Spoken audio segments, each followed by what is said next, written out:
जैसा कि आप लोग ये वीडियो देख रहे हैं, तो ये मेरे लेक्चर सीरीज का ये तीसरा लेक्चर है, लेक्चर 3 है। पहले लेक्चर में मैंने हेल्थ सेक्टर के बारे में पढ़ाया था। सेकंड लेक्चर में हमने एजुकेशन पे ध्यान दिया और तीसरा लेक्चर हमारा है ह्यूमन रिसोर्स। ये हमारा लेक्चर सीरीज चल रहा है पीवाईक्यू मेंस ओरिएंटेशन। मेंस के लिए स्पेशली मेंस पे ध्यान दिया जा रहा है कि मेंस में पीवाईक्यू कैसे एनालाइज करना है। पीटी के लिए सब बनाते हैं कैसे एनालाइज करना है, लेकिन मेंस के लिए कोई जल्दी यूट्यूब पे है नहीं। तो मैंने ट्राई किया क्यों ना मैं मेंस का पीवाईक्यू डिस्कस कर लूँ, उसके लिए शॉर्ट नोट्स बता दूँ कैसे शॉर्ट नोट्स बनानी है और कैसे यूज उसको करना है। तो मैं पहले आपको क्वेश्चन उसका डिस्कशन करूंगा, फिर उसके शॉर्ट नोट्स बताऊंगा कैसे बनाना है। चलिए पहला हम क्वेश्चन देखते हैं। 2014 में आया था। एक खिलाड़ी व्यक्तिगत उपलब्धियां और राष्ट्र के गौरव के लिए ओलंपिक में भाग लेता है। विजेताओं को लौटने पर विभिन्न एजेंसियों द्वारा नगद पुरस्कार दिए जाते हैं। राज्य प्रायोजित प्रतिभा खोज और उसके विकास की व्यवस्था की तुलना पुरस्कार आधारित प्रोत्साहन प्रणाली से करते हुए इसकी उपयोगिता पे चर्चा करें। ये एक तरह से क्वेश्चन करंट बेस्ड क्वेश्चन है कि कोई अगर ओलंपिक में प्लेयर गया, उसके जो उसको अवार्ड मिला नगद अवार्ड, फिर एजेंसी अगर उसको नगद अवार्ड दिया गया, तो ये एक तरह से मतलब कहने का मतलब है कि हमारी खेल नीति है ये प्रतिभा की खोज खोज बनाम प्रतिभा नहीं।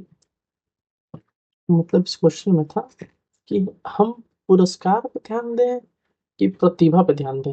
मतलब सरकार सरकार द्वारा पुरस्कार पर ध्यान दिया जाए कि उनकी प्रतिभा बढ़ाने पे। यानी क्वेश्चन एक तरह से खेल नीति पे था कि जो प्रतिभा बना पुरस्कार कौन ज्यादा इंपॉर्टेंट है। ये एक टॉपिक था। आइए दूसरा टॉपिक देखते हैं। दूसरा टॉपिक है राष्ट्रीय बाल नीति। नहीं सॉरी, इसके ऊपर एक और टॉपिक था। भारत का जनसांख्यिकीय लाभांश केवल सैद्धांतिक रहेगा जब तक हमारी जनसंख्या अधिक शिक्षित, जागरूक, कुशल, सृजनात्मक नहीं बनेगी। जनसंख्या को अधिक उत्पादक, रोजगार योग्य बनाने के लिए सरकार द्वारा उठाए गए कदम। तो सिंपल है, ये क्वेश्चन है कि हमारा जो जनसांख्यिकीय लाभांश है ये उतना प्रोडक्टिव नहीं है, यानी इसको शिक्षित करना जरूरी है, जागरूकता जरूरी है, कुशल और सृजनात्मक माने हमारी व्यवस्थाएं ऐसी होनी चाहिए कि हमारा डेमोग्राफिक डिविडेंड जो हमारा 65% है, 35 वर्ष की जनसंख्या, 35 वर्ष की एज वाले व्यक्ति हमारे भारत में 65% है, जो 1970-80 के साउथ कोरिया के बराबर। और साउथ कोरिया ने अपने डेमोग्राफिक डिविडेंड को अच्छे से मैनेज कर लिया, जिसके कारण आज वो एक विकसित राष्ट्र में काउंट होता है। तो ये एक टॉपिक हुआ यानी डेमोग्राफिक डिविडेंड। ठीक, और इसके लिए यानी सरकार क्या काम कर रही है, डेमोग्राफिक डिविडेंड के लिए सरकार क्या काम कर रही है, इसको शिक्षित करने के लिए, जागरूक करने के लिए, कुशल बनाने के लिए। तो यही जनसंख्या को अधिक उत्पादक बनाने योग्य सरकार द्वारा क्या कदम उठाए गए, यानी योजनाओं के बारे में पूछ रहा है। सरकार द्वारा क्या कदम उठाए गए हैं जनसांख्यिकीय लाभांश के लिए। राष्ट्रीय बाल नीति के प्रमुख प्रावधानों का परीक्षण कीजिए और इसके क्रियान्वयन की वर्तमान स्थिति। ये भी योजना राष्ट्रीय बाल नीति की योजना थी। इस योजना से क्वेश्चन। निरंतर उच्च आर्थिक विकास के बावजूद भारत का मानव विकास स्तर अभी भी निम्न है। संतुलित और समावेशी विकास में बाधा बनने वाले प्रमुख कारणों का परीक्षण करें। निरंतर उच्च आर्थिक विकास के बाद भारत में मानव विकास स्तर अभी भी निम्न स्तर पर है। मानव विकास निम्न स्तर पे है। इसका क्या मतलब है कि भारत में जो जनसंख्या की लाभांश है उसका हम अच्छे से उपयोग नहीं कर पा रहे हैं। ये लाभांश का अगर हम अच्छे से उपयोग कर पाएंगे तो हम राष्ट्रीय बाल नीति के अंतर्गत, सॉरी, हम आर्थिक विकास में मानव विकास स्तर को समावेशी विकास से संतुलित समावेशी बना पाएंगे। यानी एक टॉपिक ही हमारा हो गया मानव विकास को कैसे अच्छा करना है, इसके लिए सरकार की योजनाएं। अब देखिए ये क्वेश्चन योजना से था, एक खेल नीति वो भी योजना से थी, ये भी योजना से। ये सारे करंट के टॉपिक से क्वेश्चन थे, तो हम इसका शॉर्ट नोट्स नहीं बनाएंगे क्योंकि करंट में हर बार टॉपिक बदलते रहते हैं। हम स्टैटिक पोर्शन वाले का नोट्स बना लेंगे और उसी को रिवाइज करेंगे, और जब मेंस देना हो उस समय चल रहे करंट के टॉपिक इसका नोट्स बना लेंगे। अभी तो जरूरत नहीं है, अभी बना भी ले तो क्या खेल नीति बाल क्या ही पैदा होगा इससे। भारत की विकास प्रक्रिया में मानव संसाधन विकास को पर्याप्त महत्व नहीं दिया गया, इसकी कम। ये हमारा टॉपिक हुआ सिलेबस। सिलेबस में यही दिया है, ह्यूमन रिसोर्स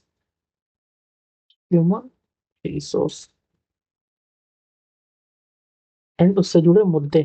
तो हमारा ये एक टॉपिक हुआ और सिलेबस के लिए टॉपिक है, तो हम इस पे नोट्स बनाएंगे क्योंकि ये करंट वाला मुद्दा, ये करंट वाला मुद्दा, जनसांख्यिकीय के लाभांश इसी के अंदर आ जाएगा। अगर ह्यूमन रिसोर्स अच्छा होगा तो हम अपनी जनसंख्या का लाभ अच्छे से उठा पाएंगे।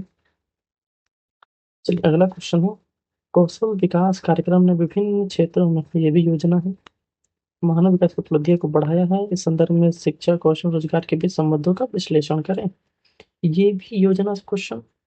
और सेकेंड बात कि इसने मानव विकास की उपलब्धियां बढ़ाई हैं, तो मानव विकास समय चुनौतियां क्या थी, इसने उसे कैसे दूर किया, आगे खींचा। तो हम एक नोट्स बनाएंगे केवल मानव विकास पे, और ये नोट्स हमारा दोनों के लिए यूज हो सकता है।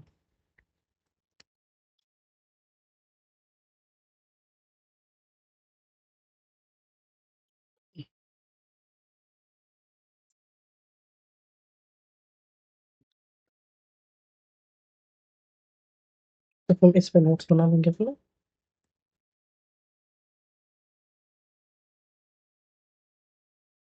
जनसांख्यिकीय लाभांश, इसके लिए इंट्रो। पहले मैं बता रहा था कि संसाधन, मानव संसाधन पे एक शॉर्ट नोट्स बनाना है। तो पहले जनसांख्यिकीय लाभांश, इसका एक इंट्रो। ये आप सेकेंड वाला वीडियो देखे होंगे, तो उसमें मैंने शिक्षा के लिए एक इंट्रो बताया था कि जो वर्ल्ड बैंक दिया है। यानी क्या बोला था वर्ल्ड बैंक? वर्ल्ड बैंक बोला था शिक्षा इसलिए जरूरी है ताकि हमारा बहुआयामी वंचना जो हमको है, यानी हमारे पास ना ही कौशल है, ना ही हमारे पास हम सक्षम नॉलेज है उस फील्ड के लिए, और ना ही हमारे पास रोजगार है। इन सबको बढ़ाना जरूरी है ताकि युवा पीढ़ी को हम रोजगार उन्मुख बना सके, रोजगार में पार्टिसिपेट कर सके। ये वर्ल्ड बैंक का एक लाइन था, उसको चाहे तो हम इसके इंट्रो में यूज कर सकते हैं। अगर वो आपको अच्छे से याद है तो कौशल विकास में उसका यूज करिए, ये नया मत याद रखिए। जितना नया आप रखिए उतना आपको याद करना पड़ेगा, तो उससे अच्छा एक ही इंट्रो को अलग अलग तरीके से यूज करते रहिए। ठीक। चलिए अगला था कि हाँ, हमारा जो मानव संसाधन है, ये पहले जरूरी क्यों है मानव संसाधन, मतलब ये हमारे लिए जरूरी क्यों है, क्यों हम मानव संसाधन में निवेश कर रहे हैं, सरकार क्यों इसमें निवेश करना चाहती है, क्यों इसको बेहतर बनाया जा रहा है, कुछ तो कारण होगा। तो आइए देखते हैं क्यों मानव संसाधन में निवेश किया जा रहा है। और क्वेश्चन भी आया है, आप ऐसे देखे हो कि मानव संसाधन से क्वेश्चन आया था, मानव संसाधन बना आर्थिक विकास, यानी मानव संसाधन से आर्थिक विकास होता है। तो हम ये क्यों जरूरी है, तो यही आर्थिक विकास के लिए। तो इसको हम चाहे तो लिख सकते हैं कि हाँ, मानव संसाधन इसके लिए जरूरी था कि मानव संसाधन से आर्थिक विकास होगा। तो और एक हमारा पॉइंट होगा आर्थिक विकास से लेने नहीं, जनसांख्यिकीय लाभांश का लाभ उठाने के लिए। एक क्वेश्चन था जनसांख्यिकीय लाभांश, तो यह है जनसांख्यिकीय लाभांश का लाभ उठाने के लिए। कारण क्या है कि भारत में है 65% जनसंख्या 35 से उससे कम वर्ष की, और दक्षिण कोरिया में सेम 1970-80 के आसपास स्थिति थी। आज आज उसका ग्रोथ, हमारा ग्रोथ अलग है। तो क्यों ना हम अपने एजुकेशन में या किसी तरह मानव संसाधन में क्यों ना हम सशक्त बनाएं कि वो हमें विकसित राष्ट्र से विकासशील राष्ट्र की ओर लेके चला जाए। दूसरा, भारत की सबसे अधिक और सबसे मेन समस्या गरीबी। गरीबी को हमको खत्म करना है। खत्म करने सरकार तो काम कर ही रही है, पीएम कुसुम योजना के थ्रू प्रशिक्षण दिया जा रहा है। लेकिन अगर मानव कुशल होगा तो उसके पास पैसे आएंगे, तो आय की विषमता, मतलब किसी के पास ज्यादा आय किसी के पास कम आय, ये विषमता खत्म हो जाएगी। लगभग सभी लोग, जो धनी है जो गरीब है, उनके बीच का आय का अंतर कम हो जाएगा। अगला है उत्पादकता बढ़ाने में। ये तो आम बात है कि अगर कुशल मानव होंगे तो अत्यधिक उत्पादकता होगी। और इसके लिए जरूरी क्या है कि रिसर्च और डेवलपमेंट में हम अत्यधिक खर्च करें। जैसे भारत के फार्मास्यूटिकल यानी मेडिकल सेक्टर में अधिक खर्च होता है। यही कारण है कि मेडिकल सेक्टर और आईटी सेक्टर अभी दुनिया में सबसे आगे माने जाते हैं। मेडिकल सेक्टर तो एक पे माना जाता है, फार्मास्यूटिकल सेक्टर भारत का, क्योंकि भारत की दवाई सस्ती भी होती है और अच्छी भी होती है। फिर अगर वैश्विक बाजार में हमको मात देनी है, वैश्विक बाजार में हमको compete करना है, तो जरूरी है कि हमको वैश्विक बाजार की नॉलेज हो। यानी हम जो हमारे वैश्विक बाजार की मांग है, मांग के अनुरूप हमारे पास नॉलेज हो। जैसे मांग है बाजार में एआई की, और अभी भी हमारा काम चल रहा है आईटीआई। आईटीआई में क्या, टेक्नीशियन, प्लम्बर। तो आज हम, जैसे आज से 10 साल पहले बाजार को मांग थी किसी टेक्नीशियन की आईटी सेक्टर की, कि किसी कंप्यूटर कैसे ठीक करना है, किसी प्लम्बर की, मतलब किसी टेक्निक, किसी कौशल की मांग थी। और उस समय हम कृषि क्षेत्र में काम कर रहे थे। सेम सिचुएशन आज वही है। आज बाजार की मांग है एआई। एआई कैसे बेहतर कर रहा है, तो एआई का यूज, ये सब आज बाजार की मांग है। डाटा डाटा को मैनेज करना, या कोडिंग, या अन्य कोई भी कृत्रिम बुद्धिमत्ता से रिलेटेड कोई भी क्षेत्र। और आज हम अभी भी काम कर रहे हैं, तो आईटीआई को बढ़ावा दे रहे हैं, आईटीआई के लिए हब एंड स्कोप मॉडल का यूज कर रहे हैं। तो ये एक तरह से हम देखा जाए तो अभी भी पीछे ही चल रहे हैं, क्योंकि मांग है एआई की और हम काम कर रहे हैं अभी प्लम्बर में, आईटीआई में। उसके बाद तो सामाजिक न्याय, ये तो हमारा टॉपिक ही है, क्योंकि यही हमारा सिलेबस है, सामाजिक न्याय। तो हमको सामाजिक न्याय चाहिए ही। तो सामाजिक न्याय किनको, तो वंचित लोगों को। वंचित में बच्चे हो सकते हैं, कोई भी हो सकता है, चाहे महिलाएं हो सकती हैं। और इनके लिए सरकार क्या काम कर रही है, तो एक नीति आयोग का प्रोग्राम है, एडीपी प्रोग्राम, जिसके द्वारा किया जाता है कुपोषण कम करने का काम किया जाता है। इसके लिए बच्चों को 1 वर्ष उनके ग्रोथ का मेजर किया जाता है, ये एडीपी प्रोग्राम के थ्रू। तो ये हमें सामाजिक न्याय सुनिश्चित कर पाता है। और भी है, जैसे संस्थागत समस्याएं जो है, जैसे एक फिलहाल अभी भी चर्चा में है, नीट पेपर लीक। अगर नीट जैसे पेपर ही लीक हो जाएंगे, तो हमारा मानव संसाधन है, उसमें आत्मविश्वास की कमी आ जाएगी। क्योंकि उसको संस्था पे भरोसा ही नहीं होगा कि अगला एग्जाम कैसा हो, सही हो, खराब हो। अगर भरोसा नहीं होगा तो कभी भी वो इस फील्ड में आएगा नहीं। वो फिर से वो औपचारिक क्षेत्रों में चला जाएगा, असंगठित क्षेत्रों में चला जाएगा। और मांग के अनुसार, बाजार की मांग के अनुसार फिर उसके पास स्किल नहीं रहेगा। और बाजार की मांग के अनुसार स्किल नहीं, तो हम मानव संसाधन का सही से उपयोग ही नहीं कर पाएंगे। तो यही है कि संस्थागत सुधार जरूरी है, और इसे पारदर्शिता जरूरी है।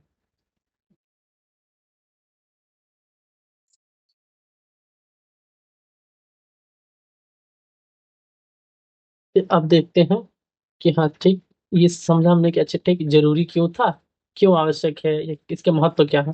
अब देखते हैं इसके चैलेंजेस क्या है हमारे सामने, मानव संसाधन से रिलेटेड।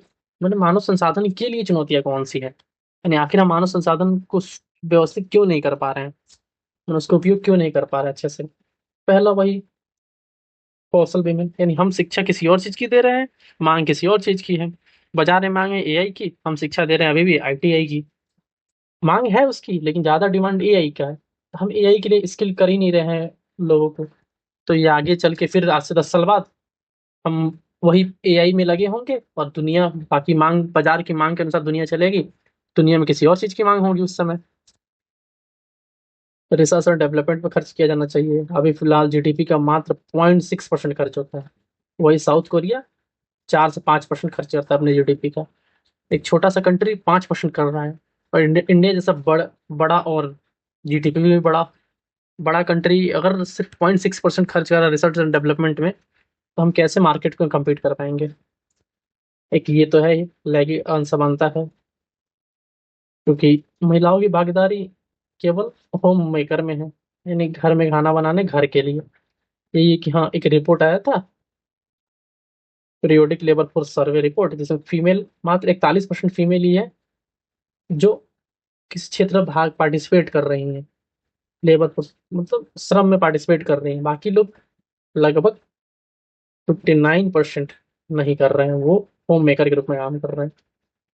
तो इसलिए ये हमारे मानव संसाधन का अच्छे से यूज नहीं हो पा रहा है। बाकी संस्थागत प्रॉब्लम थी ही, इसके लिए पहले ही बताया कि इसको सुधारा जाना चाहिए। नीट वाले प्रॉब्लम, सीयूटी प्रॉब्लम, एक ये भी प्रॉब्लम है कि स्वास्थ्य, बहुत से लोग हैं जिनके पास नॉलेज भी है, लेकिन उनके स्वास्थ्य संबंधी समस्याएं या पोषण अच्छे से नहीं हो पाने के कारण किसी न किसी बीमारी से जूझ रहे हैं। जैसे सर्वे आया था, national family health survey report आया था अभी 6, इसमें बोला गया था कि जो भारत में लगभग 29% 29% लोग बौनेपन से शिकार हैं, 16% के आसपास लोग दुर्बलता के शिकार हैं, दुबलापन है, मतलब जितना उनका वजन होना चाहिए उतना है नहीं, और 29% लोग कम वजन के शिकार हैं। तो अगर लोग अपने स्वास्थ्य कहीं सही से देखभाल नहीं कर पा रहे हैं, तो वो मानव संसाधन में कैसे पार्टिसिपेट करेंगे? अगर मानव अगर वो स्वस्थ रहेंगे और उनके पास स्किल होने के, अगर वो स्वस्थ नहीं रहेंगे, अगर उनके पास स्किल है भी, तो वो कभी भी मानव संसाधन में अच्छे से पार्टिसिपेट कर ही नहीं पाएंगे। ना ही वो कभी जनसंख्या लाभांश का सही से उपयोग कर पाएंगे, क्योंकि उनके पास स्किल होने के बावजूद भी वो स्वस्थ नहीं है। उनका जो भी खर्च होगा वो स्वास्थ्य पे चला जाएगा। अच्छा, इसके लिए कुछ तो समाधान होना चाहिए। समाधान तो ऐसे सरकार बहुत से काम कर रही है, फिर भी कुछ और बदलाव जरूरी है। जैसे जो हमारा इंडस्ट्री डिमांड कर रहा है, उसके अनुसार सिलेबस हम बना लें। जैसे इंडस्ट्री डिमांड कर रहा है न्यू टेक्नोलॉजी का, एआई का, बिग डेटा का, कोडिंग का, तो हम क्यों ना उसके अनुसार सिलेबस को बना लें, या सिलेबस को दो पार्ट में बांट दें, एक पारंपरिक और एक बिग डेटा, या दोनों को मिक्स कर ले। क्या परंपरागत के साथ जो करंट व्यवसायिक शिक्षा है, उसको भी ले सकते हैं, जैसे फिलहाल जर्मनी में चलता है dual vocational training course system. और हमारा भी अभी जो न्यू एजुकेशन पॉलिसी आया 2020 में, उसमें इस पर ध्यान दिया गया है, जैसे क्रेडिट बेस्ड सिस्टम, जिसमें यही कि उद्योग आधारित अकादमिक में ध्यान दिया गया है, जिसमें व्यवसायिक शिक्षा पे जोर दिया गया है। ऑब्वियस बात है, रिसर्च एंड डेवलपमेंट पे खर्च होना चाहिए, ये जरूरी है। यही कारण है कि नई शिक्षा जो आई थी नीति, उसमें बोला गया है, टारगेट रखा गया है कि जीडीपी का 6% खर्च करना है। अभी फिलहाल हो रहा है लगभग 4 से 5%, 4.5% के आसपास, लेकिन खर्च करने का टारगेट है 6%। अब ये तो बात सही है कि पारदर्शिता जरूरी है, बिना पारदर्शिता के अगर पेपर होगा तो संस्थाओं पे विश्वास नहीं रहेगा। बाकी स्वास्थ्य की जो समस्या यहाँ उपलब्ध थी, स्वास्थ्य की समस्या के लिए सरकार ऐसे काम कर रही है। पोषण अभियान, जैसे मिड डे मील पोषण अभियान, जो कुपोषण की समस्या थी उसके लिए फोर्टिफाइड राइस, जो स्किल की समस्या थी, श्रमिक अनस्किल्ड थे उनको स्किल के लिए स्किल इंडिया कार्यक्रम, और जो पढ़ाई में अच्छे नहीं थे उनको खेल में प्रोत्साहन देने के लिए खेलो इंडिया कार्यक्रम, जैसे नीतियों को बढ़ावा दिया जा रहा है। और लास्ट में एक छोटा सा कंक्लूजन निकलेंगे कि हाँ, सब जरूरी है मानव संसाधन में। निष्कर्ष के लिए एक ही निष्कर्ष सब जगह ट्राई करिए, जैसे शिक्षा के लिए ये निष्कर्ष ट्राई करिए, स्वास्थ्य में भी हम ये डाल सकते हैं कि हाँ, मानव संसाधन को अगर अच्छा करना है, हमको समग्र निवेश की आवश्यकता है। वो समग्र निवेश शिक्षा में हो सकता है, स्वास्थ्य में हो सकता है, कौशल में हो सकता है।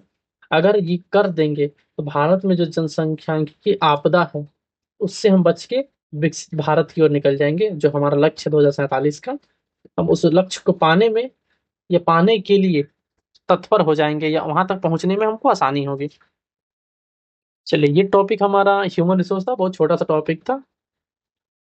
तो हमने ह्यूमन रिसोर्स के टॉपिक को अच्छे से समझा, उसके क्वेश्चन को एनालाइज किया, और सारे उसके अनुसार हमने उसके शॉर्ट नोट्स कैसे बनेंगे, पीवाईक्यू को देखा, उसके शॉर्ट नोट्स को बनाया एक तरह से। चलिए, हम नेक्स्ट वीडियो में ट्राई करेंगे कि ये वीडियो इतना ही रखते हैं। नेक्स्ट वीडियो में हम गरीबी